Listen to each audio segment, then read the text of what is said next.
Hello, my name is Christine and I run a vintage shop called Prima Treasures on Etsy. Today I wanted to share one of my tricks for doing research on items when you go to Google and you don't turn anything up and you get frustrated because you feel like there should be something there. Well, sometimes there are things kind of buried, and one of the subsections of Google is called Google Books. And this is a way for you to kind of deep dive into a particular company and or product that will help you solidify things like timeline and the company itself. So I have an example here of a product I want to show, and you can see right here from the photo, it's called the Swinger Ashtray, and it's made by WinFab in Ohio. And it mentions a patent pending, which is also helpful. But what the important thing about Google Books to know is that you can't just use a name of a product that isn't the official name of the product. So what I mean by that is that, we'll call something an ashtray or a swinging ashtray, but you can see here from the photo that the company itself called it the Swinger Ashtray. And that's important when you're using something like Google Books, that you use the name the company used.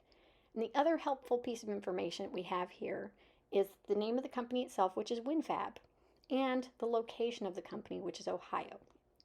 So the reason that that helps you, if you have those little bits of information, is because you can then search on WinFab Ohio and try to pull up documents that often are in Google Books, like registries of businesses and this sort of thing.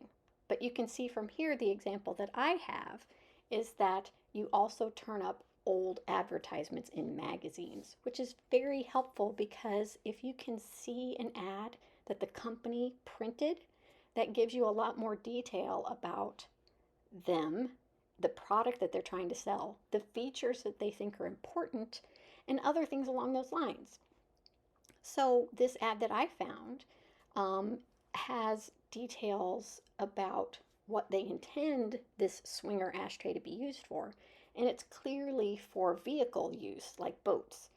And so that really helps us figure out, who might want this product now, because we've been able to find an old ad that tells us who they made it for.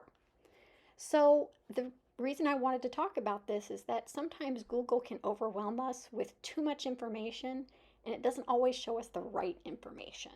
So the trick that I use that helped me find these documents is that, when you go to Google and you see the menu and it's got images and videos and blah, blah, blah, blah, blah, if you keep going down the line, eventually you get to a little pull down that will let you choose books specifically.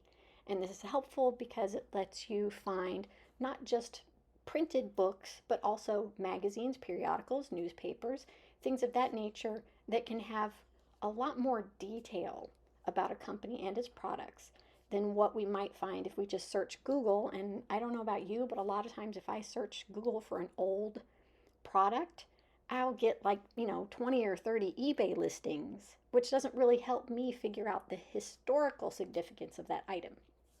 So I wanted to share this trick with you guys to give you an idea of some of the more, let's say, research nerdy types of things that you can do to try to learn more about an object that you have that you might be struggling to come up with a timeline for.